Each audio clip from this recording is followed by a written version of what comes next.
As tensions rise in the region, the Philippines' highest military chief has told his troops for the first time to plan for a possible China invasion of Taiwan. Watch this. Let me give you this challenge, this further challenge. Do not be content with securing just the northern hemisphere up to Mavulis Island. Start planning for actions in case there is an invasion of Taiwan. Okay? So extend na natin yung sphere of operations natin. Because if something happens to Taiwan, inevitably we will be involved. The remarks came as Taipei condemned China's massive blockade and live-fire drills around Taiwan, and after Beijing earlier flew nuclear-capable bombers near Scarborough Shoal ahead of U.S. Defense Secretary Pete Hegseth's visit to the Philippines, his first overseas tour. He and Philippine Defense Secretary Gibo Teodoro declared both sides would accelerate their defense partnership to meet its greatest challenges.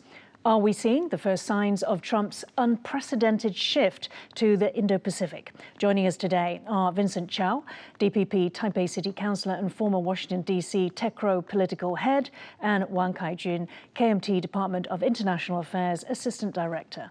Very warm welcome to both of you on the show today.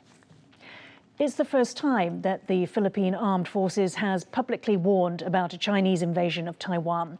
Philippine Armed Forces Chief of Staff General Romeo Brawner made the comments on the 38th anniversary of Northern Luzon Command. NOLCOM is currently training with the U.S. Army's Hawaii-based 25th Infantry Division in their annual Army-to-Army military exercise known as SELACNIB.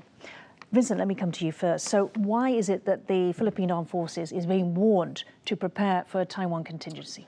Well, I think two components. Number one, I think the Philippines themselves, their posture has changed dramatically over the past a number of years, but particularly with this current administration under President Marcos. And I think the comments that you've seen the Filipino commanders make, including, for example, General Brawner, reflect reality. I mean, he said that it's inevitable that the Philippines will be involved if Taiwan is invaded. And I think that's true. I mean, just because of geographical proximity, because of the fact that I think the United States is doing a lot and plans to do a lot in the Philippines. So are you referring to the Mutual Defense Treaty or the overseas Filipino workers, 250,000? I'm referring more to the former, actually, because what we see in terms of the U.S. posture in the Philippines is, I mean, it's ramped up dramatically just in the past 2 years or so. We've seen, for example, them having these rotations in Luzon Island, directly across from Taiwan. We've seen them increase their training, particularly special forces training. We've seen them, for example, engage in more and bigger joint exercises. And I think more recently as well, with the visit of Secretary Hegseth to Manila, what we saw were a couple of new announcements that were really relevant in terms of what we're thinking about on deterrence. For example, they announced that they could base new naval strike missiles. I mean, this would be an absolute game changer across the Bashi Channel because I mean, yes, they're short range, but they're very lethal against one particular target, which are ships. And as we know, in Taiwan's geographical proximity, there are two major flashpoints that must be defended well in event of a Taiwan contingency, the Miyako Strait and the Bashi Channel. Right, Miyako Strait, Japan. With Japan and the Bashi Channel with the Philippines. And what we've seen in the past is that the Bashi Channel has been relatively undefended. Now, if they were to increase their capabilities in that part, if they were to base new naval strike missiles, if they were to base another Typhoon system, for example, this would all be huge. This would be game changers in terms of deterrence. Let me bring Stephen in. Yeah. So in terms of the motivation on the Philippine side, we spoke briefly there about the Mutual Defense Treaty. This extends to an armed attack on either side, the Philippines or the US, Stephen. Armed forces, aircraft, public vessels, coast guards. Is it in the Philippine national interest that Taiwan not fall into China's hands? I would very much say so. I mean, number one, I think the Chief of Staff in his various interviews recently has acknowledged that, you know, there are more than 250,000 Philippine citizens here in Taiwan. Number one, safety of the citizens are very important. Number one, and, you know, the geographical situation is also, I think if Philippines were to remain away from Chinese threats, they need to guarantee that there's a Taiwan not completely under the CCP control. Yeah. So absolutely. Because they would be effectively sandwiched between China in the South China Sea, and then if it wasn't Taiwan but China, to the north. Let's move, Vincent, on to the Chinese military drills. Some of the largest. They've been dubbed Straight Thunder 2025A. Tell me about why these are different. First one is the use of combined arms. So we're seeing Air Force, Navy, and even ground, their ground forces quite well coordinated in terms of the actions that they're taking, number one. Number two, we're seeing a growing pincer movement across Taiwan in the sense that comparing to joint sword exercises A and B, we're seeing, I think, even closer proximity in many areas towards Taiwan. Number three, we're seeing the use of their aircraft carriers. Now, they've stayed sort of outside of Taiwan's immediate vicinity. But I think the other part that we're seeing that's a bit different is a well-coordinated propaganda campaign. That's included, for example, short videos. It's included propaganda flyers. It's included even memes, unfortunately. And all of this is done in traditional Chinese. So they're designed to appeal to a Taiwanese audience. And so all of this is of course, very unfortunate because I do think that as the international community sees what China is doing, nobody's fooled. I mean, nobody's going to look at this and say that hey, Taiwan's being a troublemaker. No one's going to look at this and see Taiwan's being provocative. It's almost the exact opposite. And so it's unfortunate that at a time when peace and stability over Taiwan Strait is so necessary, we're seeing China just having a flagrant disregard for peace and stability here and engaging in these actions that are reckless and frankly irresponsible. Stephen, so the US State Department has accused China of putting the region's security and world prosperity at risk. Do you believe that China was possibly testing the new Trump administration? One of the concerning things that's happening is not just a political maneuver against the new administration, right? Against Sekdev, his first visit to the Indo-Pacific region, but also at the same time, one of the alarming thing about this exercise is that they explicitly said the following point, that the things they want to do. Number one, these exercise focuses on identification, verification, warning, expulsion, interception, and detention of surface vessels. That is something that has been, is very substantial. I mean, a few years ago, when the Chinese first introduced their own so-called maritime law in 2021, that was kind of like a legal basis they were trying to paving towards to. And right now, for example, they're using their own actual assets to trying to actually see how they can practice this sort of unilateral legal power that they bestow to themselves at this point. All right. Let me just quickly jump in and add on to what Stephen is saying. So if you look at one of the purposes, like Stephen said, in terms of what they released on their press releases, it's called Fengkong. So Fengkong is a strange word because it's not exactly a blockade, which would be an act of war. It's more like quarantine and control. And so this quarantine and control over Taiwan is what I think is leading many military analysts around the world to conclude that China may one day evolve or upgrade this sort of behavior into a blockade scenario, or at least one that would severely hamper commercial shipping and perhaps try to control the territorial waters or the waters in Taiwan's vicinity. And so as a result, I think it's causing a lot of countries to have to reassess and think about how they would respond to such a scenario, particularly if, for example, there was a blockade. Breaking the blockade would also entail an act of war. So I think these are very serious questions that deserve to be considered, particularly after China has made clear that, like Stephen said, one of the purposes of their exercise is to encircle Taiwan and to quarantine and control Taiwan. And you mentioned, of course, that you believe that this is backfiring. They're seen very much internationally as the aggressor. They are trying to change the status quo, obviously. And this is something that Taiwanese people do not want. They want to keep the status quo. We also need to talk about the fact that there was, on this day two, live fire, long-range strike drills. Yeah. This is something vastly different to what we had last year, isn't it, in the joint sword? There was no live fire. Yeah. And Stephen, of course, the international community is not reacting as if this is nothing. I mean, we heard the Philippine army, for the very first time, the military being put on alert, essentially, asked to prepare for a Taiwan invasion. And then, of course, the US has come out with that very strong language accusing China of putting security at risk. We mentioned in the opening about the Chinese H-6 bombers, which flew close to Scarborough Shoal, and this was in advance of Pete Hegseth's visit.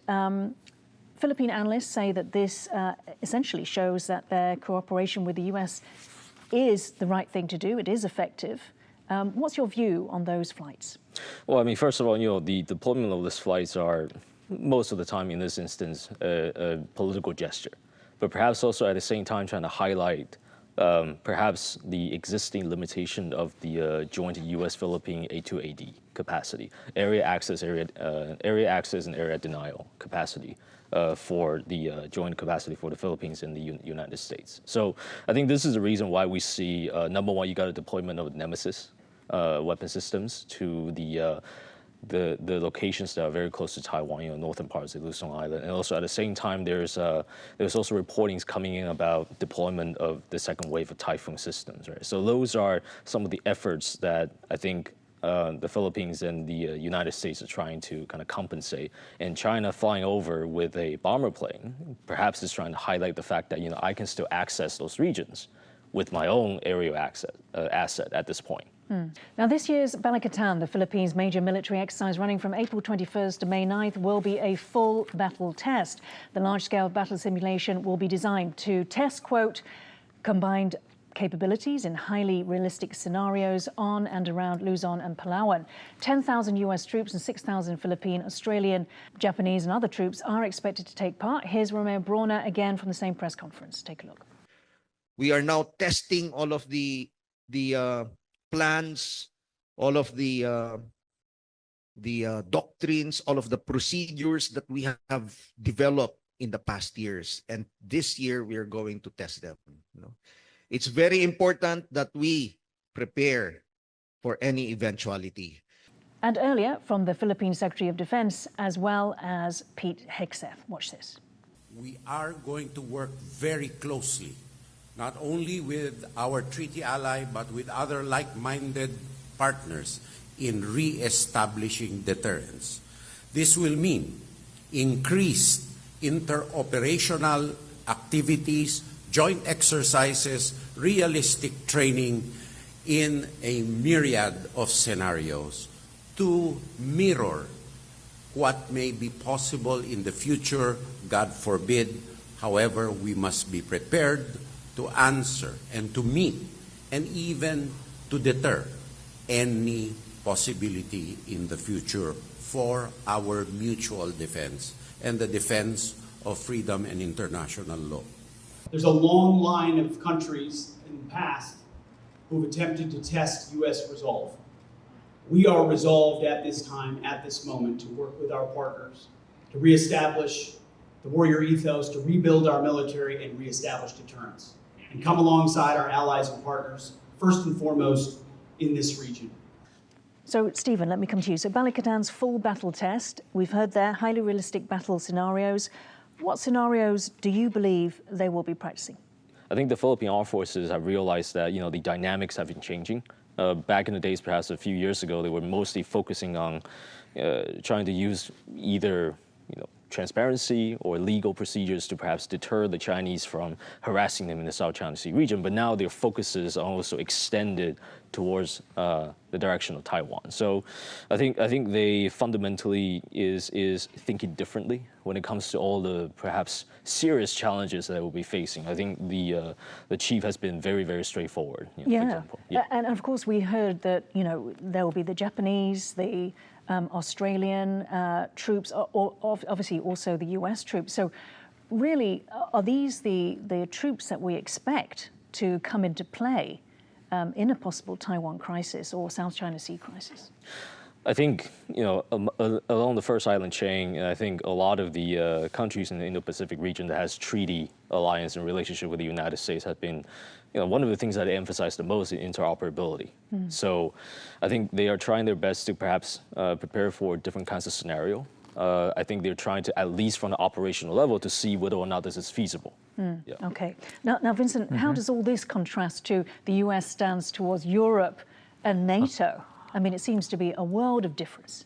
Well, I think that's precisely the point. I mean, what we see is the U.S. is used as one of their main justifications for, in a sense, pulling back strategically from Europe is to focus here on the Indo-Pacific region. And certainly, J.D. Vance had said this when he was running with President Trump for office. And I think we're seeing the fruition of that right now. So, of course, there are challenges in terms of what they're doing with Europe, particularly what's happening in terms of Russia and Ukraine. But here, I think in the Indo-Pacific region, the messaging from the U.S. has been remarkably consistent on security and defense. So let me, for example, go back to Balikatan just quickly and say this. But I think below the surface, what you see is a couple of things. You see interoperability, like Stephen said, but you also see, I think, more strategic discussions of how these countries can work together to provide deterrence in the region, and that would be absolutely essential for Taiwan. So this political exercise, it's a big exercise, 16,000 troops, but ultimately I think it contributes significantly to deterrence here in the region and by extension the Taiwan Strait. So again, I just don't see a lot of difference, a lot of daylight in terms of U.S. posture ranging from Trump 1 to Biden all the way to Trump 2 in terms of U.S. strategy in the Indo-Pacific, which is to preserve peace and stability here. Something, Stephen, that may create or provide that daylight. Just want to get your view on that.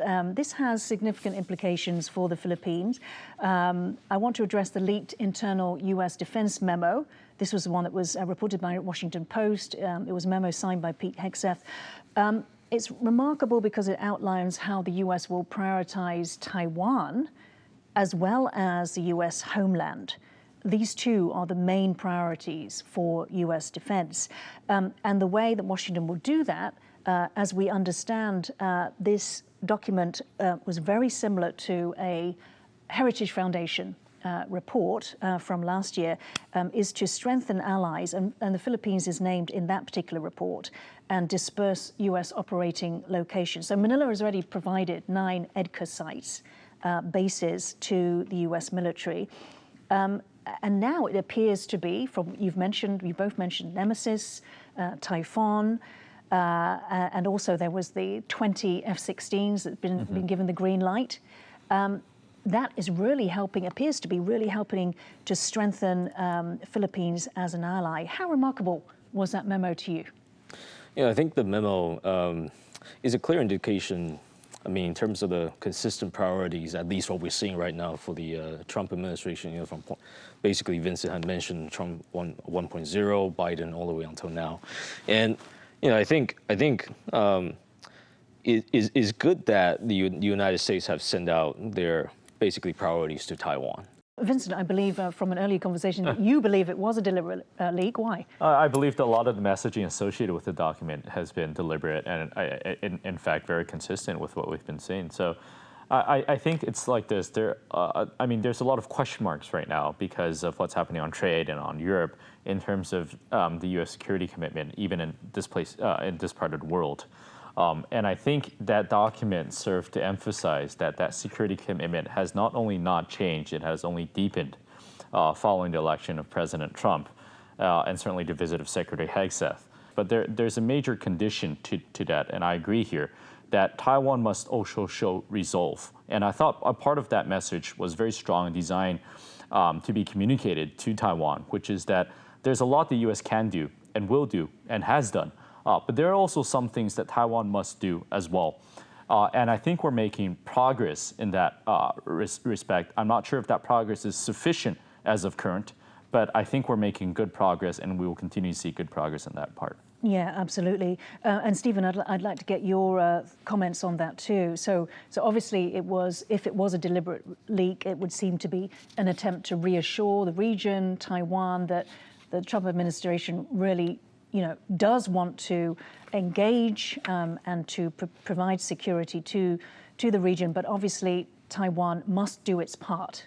I think Taiwan should do its part, and I think some of the things that perhaps that continues to, like a looming shadow, I would say, to a lot of the, close allies and friends of the United States will be, it seems to be back, for example, during Trump's first term and also during Biden's term, that security and, for example, the notion, the concept of security is tied both to military and also economic relationships.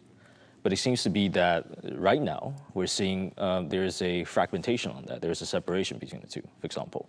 I think on the one hand, Washington is encouraging and also at the same time showing a lot of actions and a lot of sincerity in trying to convincing and also encouraging their Asian friends to increase their defense, and I think we'll try our best to do that.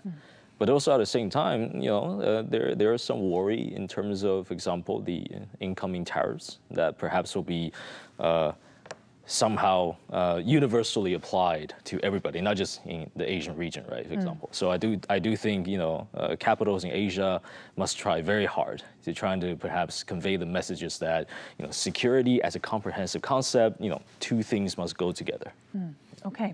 Now, following the Philippines, the U.S. Defense Secretary also visited treaty ally Japan, calling Tokyo our indispensable partner in deterring Communist Chinese military aggression. Ahead of the 80th anniversary of the end of the World War II, Pete Hegseth and Japanese Defense Minister Gen Nakatani made a historic visit to Iwo Jima, where nearly 30,000 troops from both sides lost their lives. The visit underscored how the two former enemies have since become close allies, and Hegseth said that today America's warriors stand shoulder to shoulder every day with their Japanese self-defense force counterparts. Vincent, let me ask you, so just staying on the World War II anniversary, how do you interpret the advent of that particular 80th anniversary in the context of today's, rapidly worsening security situation? That's to put it lightly. I mean, I think the same themes resonate today, 80 years ago and today. I mean, it's essentially about freedom, liberty, fighting against authoritarianism, fighting against fascism. And it's not really limited to national borders or to countries. I think it's a very broad idea of values. And so, I mean, Japan has obviously changed significantly, dramatically since the end of the Second War. It's firmly, I think, a democracy that upholds free, open values and human rights and rule of law. And so it does show that the United States continues to play a leadership role here in the region, despite these comments recently about the U.S. prioritization of interests over values. I mean, ultimately, there's a reason why the U.S. is standing together with Japan, why Hegseth is going to Japan, why the U.S. is standing with the Philippines, and why the U.S. has, for example, Taiwan in this leaked document. It's because ultimately there's still a huge difference in terms of the values and interests we see. And so I think that 80th anniversary of the Second World War and what Hegseth kind of did in Iwo Jima, and certainly the talks he had in Tokyo, really much reflect that the core interests of preserving freedom and liberty have not changed despite 8 decades having passed. Right. And Stephen, let's talk about Hegseth's announcement that the establishment of the U.S. warfighting base would start. And this is basically to complement the Japanese forces' joint coordination. Of course, that we know that this was actually announced by Joe Biden in 2024. But how do you see this fitting in with the Trump strategy that we saw as part of that internal defense memo? Absolutely. I think there's a lot of foundation already being paved for this major reform coming to the U.S. forces in Japan. One of the things is that Secretary Hegseth has said that it's going to be transformed. The U.S. forces in Japan is going to transform from a mostly administrative headquarters to now a warfighting headquarters.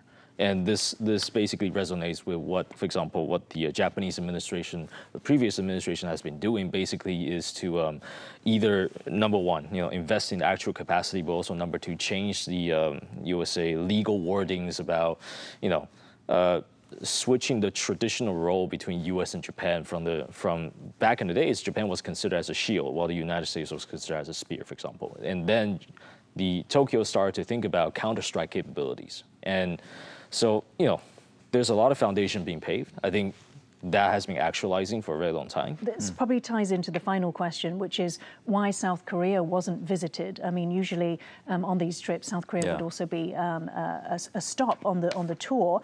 Do you see that Japan has been singled out? We heard a lot of sort of praise from Hegseth, and the warrior spirit. This was attributed not just to the Americans, but also to Japan, the Japanese. Does it really focus on the fact that we are talking about a Taiwan contingency in terms of what they're focusing on, where they're putting their resources into? Well, I think you're absolutely right. I mean, it shows focus and prioritization of what we see as a potential crisis around the Taiwan Strait. I mean, Philippines and Japan would be the two countries that would be most directly impacted. And I think, just like the Philippines said, they would inevitably be involved if such a crisis were to occur. But I also think that at a later point, we'll probably see South Korea and Australia included as well. And in fact, Hegseth made those comments as well, as saying that first, you have the Philippines, Japan, then you'd have Australia and South Korea. And I think that order will probably be maintained in some way. But I see the U.S. posture here in Indo-Pacific is one that reflects present realities on the ground. So you'll see something that I thought was very interesting, which was that during Hegseth's visit to Japan, there wasn't a lot of criticism over Japan's military budget. There wasn't a lot of criticism over what the U.S. believes that Japan is not doing and should be doing, as we see in Europe. And a part of that is because Japan is really doing a lot. I mean, they've doubled, essentially, their defense budget. They're doing this, war fighting. They're building war fighting capabilities, essentially. But again, I think even during Trump's first term, you saw a very concerted campaign to have South Korea and Japan pay more. This time around, that conversation was very, very muted. And I think that, again, reflects that the necessity of having Japan and South Korea and the Philippines and Australia united on this idea of deterrence in the Indo-Pacific theater takes priority above all. Stephen, do you want to add any comments to that, final comments? There's a lot of, for example, outside speculation in terms of why SecDef didn't, visit South Korea at this point. But, I think it has been consistent with the position of the U.S. administrations for a long time. For example, back in the Biden times when the South Korean politics has been a little bit unstable, and it still is a little bit unstable at this time. So, I do look forward to, for example, the SecDef to have a more holistic visit to Indo-Pacific region again, once the situation got settled down in South Korea. Okay, we're going to have to end it there. Thank you so much, Vincent Chao and Stephen Wang, for joining Taiwan Talks today. If you liked our show, please search for us on YouTube, give us a thumbs up and hit subscribe to our channel. Thank you for watching the show today. Stay safe and see you next time.